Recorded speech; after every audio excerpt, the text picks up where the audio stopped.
دوسرا باب یسوع کی پیدائش۔ ان دنوں میں ایسا ہوا کہ قیصر اگستس کی طرف سے یہ حکم جاری ہوا کہ ساری دنیا کے لوگوں کے نام لکھے جائیں۔ یہ پہلی اسم نویسی سوریہ کے حاکم کورنیوس کے عہد میں ہوئی، اور سب لوگ نام لکھوانے کے لیے اپنے اپنے شہر کو گئے۔ بس یوسف بھی گلیل کے شہر ناصرت سے داؤد کے شہر بیت لحم کو گیا جو یہودیہ میں ہے، اس لیے کہ وہ داؤد کے گھرانے اور اولاد سے تھا، تاکہ اپنی منگیتر مریم کے ساتھ جو حاملہ تھی نام لکھوائے۔ جب وہ وہاں تھے تو ایسا ہوا کہ اس کے وضع حمل کا وقت آ پہنچا، اور اس کا پلوٹھا بیٹا پیدا ہوا، اور اس نے اس کو کپڑے میں لپیٹ کر چرنی میں رکھا، کیونکہ ان کے واسطے سرائے میں جگہ نہ تھی۔ چرواہے اور فرشتے۔ اسی علاقے میں چرواہے تھے جو رات کو میدان میں رہ کر اپنے گلے کی نگہبانی کر رہے تھے، اور خداوند کا فرشتہ ان کے پاس آ کھڑا ہوا، اور خداوند کا جلال ان کے چوگرد چمکا، اور وہ نہایت ڈر گئے۔ مگر فرشتے نے ان سے کہا، ڈرو مت، کیونکہ دیکھو میں تمہیں بڑی خوشی کی بشارت دیتا ہوں جو ساری امت کے واسطے ہوگی، کہ آج داؤد کے شہر میں تمہارے لیے ایک منجی پیدا ہوا ہے، یعنی مسیح خداوند۔ اور اس کا تمہارے لیے یہ نشان ہے کہ تم ایک بچے کو کپڑے میں لپٹا اور چرنی میں پڑا ہوا پاؤ گے۔ اور یکایک اس فرشتے کے ساتھ آسمانی لشکر کی ایک گروہ خدا کی حمد کرتی اور یہ کہتی ہوئی ظاہر ہوئی کہ عالم بالا پر خدا کی تمجید ہو، اور زمین پر ان آدمیوں میں جن سے وہ راضی ہے صلح۔ جب فرشتے ان کے پاس سے آسمان پر چلے گئے تو ایسا ہوا کہ چرواہوں نے آپس میں کہا کہ آپ بیت لحم تک چلیں، اور یہ بات جو ہوئی ہے اور جس کی خداوند نے ہم کو خبر دی ہے دیکھیں۔ بس انہوں نے جلدی سے جا کر مریم اور یوسف کو دیکھا، اور اس بچے کو چرنی میں پڑا پایا، اور انہیں دیکھ کر وہ بات جو اس لڑکے کے حق میں ان سے کہی گئی تھی مشہور کی، اور سب سننے والوں نے ان باتوں پر جو چرواہوں نے ان سے کہیں تعجب کیا۔ مگر مریم ان سب باتوں کو اپنے دل میں رکھ کر غور کرتی رہی، اور چرواہے جیسا ان سے کہا گیا تھا ویسا ہی سب کچھ سن کر اور دیکھ کر خدا کی تمجید اور حمد کرتے ہوئے لوٹ گئے۔ یسوع کا نام رکھا جاتا ہے۔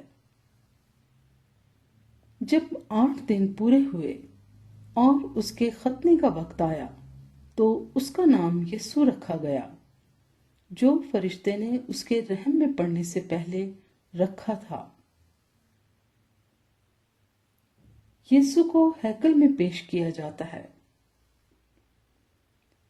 پھر جب موسیٰ کی شریعت کے موافق ان کے پاک ہونے کے دن پورے ہو گئے تو وہ اس کو یروشلم میں لائے تاکہ خداوند کے آگے حاضر کریں، جیسا کہ خداوند کی شریعت میں لکھا ہے کہ ہر ایک بلوٹا خداوند کے لیے مقدس ٹھہرے گا، اور خداوند کی شریعت کے اس قول کے موافق قربانی کریں کہ کمریوں کا ایک جوڑا یا کبوتر کے 2 بچے لاؤ۔ اور دیکھو، یروشلم میں شمعون نام ایک آدمی تھا، اور وہ آدمی راست باز اور خدا ترس اور اسرائیل کی تسلی کا منتظر تھا، اور روح القدس اس پر تھا، اور اس کو روح القدس سے آگاہی ہوئی تھی کہ جب تک تو خداوند کے مسیح کو دیکھ نہ لے موت کو نہ دیکھے گا۔ وہ روح کی ہدایت سے ہیکل میں آیا، اور جس وقت ماں باپ اس لڑکے یسوع کو اندر لائے تاکہ اس کے لیے شریعت کے دستور پر عمل کریں، تو اس نے اسے اپنی گود میں لیا اور خدا کی حمد کر کے کہا کہ اے مالک، اب تو اپنے خادم کو اپنے کال کے موافق سلامتی سے رخصت کرتا ہے، کیونکہ میری آنکھوں نے تیری نجات دیکھ لی ہے، جو تو نے سب امتوں کے روبرو تیار کی ہے، تاکہ غیر قوموں کو روشنی دینے والا نور اور تیری امت اسرائیل کا جلال بنے۔ اور اس کا باپ اور اس کی ماں ان باتوں پر جو اس کے حق میں کہی جاتی تھیں تعجب کرتے تھے، اور شمعون نے ان کے لیے دعائے خیر کی، اور اس کی ماں مریم سے کہا، دیکھ، یہ اسرائیل میں بہتوں کے گرنے اور اٹھنے کے لیے اور ایسا نشان ہونے کے لیے مقرر ہوا ہے جس کی مخالفت کی جائے گی، بلکہ خود تیری جان بھی تلوار سے چھن جائے گی، تاکہ بہت لوگوں کے دلوں کے خیال کھل جائیں۔ اور آشر کے قبیلے میں سے ہنا نام پنویل کی بیٹی ایک نبیہ تھی، وہ بہت عمر رسیدہ تھی، اور اس نے اپنے کنوار پن کے بعد 7 برس ایک شوہر کے ساتھ گزارے تھے۔ وہ 84 برس سے بیوہ تھی اور ہیکل سے جدا نہ ہوتی تھی، بلکہ رات دن روزوں اور دعاؤں کے ساتھ عبادت کیا کرتی تھی۔ اور وہ اسی گھڑی وہاں آ کر خدا کا شکر کرنے لگی، اور ان سب سے جو یروشلم کے چھٹکارے کے منتظر تھے اس کی بابت باتیں کرنے لگی۔ ناصرت کو واپسی۔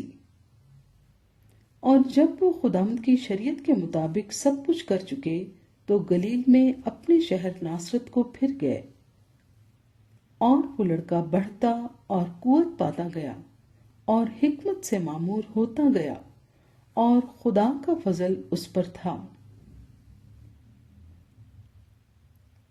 لڑکا یسوع ہیکل میں۔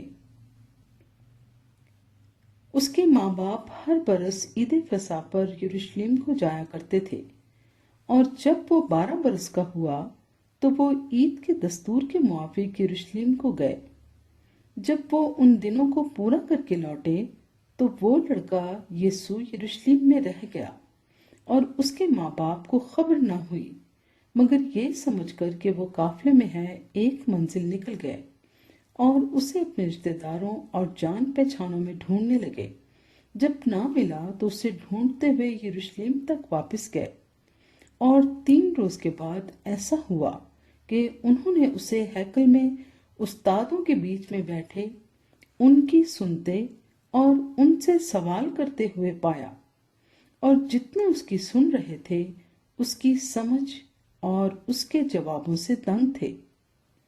وہ اسے دیکھ کر حیران ہوئے، اور اس کی ماں نے اس سے کہا، بیٹا، تو نے کیوں ہم سے ایسا کیا؟ دیکھ، تیرا باپ اور میں اڑتے ہوئے تجھے ڈھونڈتے تھے۔ اس نے ان سے کہا، تم مجھے کیوں ڈھونڈتے تھے؟ کیا تم کو معلوم نہ تھا کہ مجھے اپنے باپ کے ہاں ہونا ضرور ہے؟ مگر جو بات اس نے ان سے کہی اسے وہ نہ سمجھے، اور وہ ان کے ساتھ روانہ ہو کر ناصرت میں آیا اور ان کے تابع رہا، اور اس کی ماں نے یہ سب باتیں اپنے دل میں رکھیں۔ اور یسوع حکمت اور قد و قامت میں اور خدا کی اور انسان کی مقبولیت میں ترقی کرتا گیا۔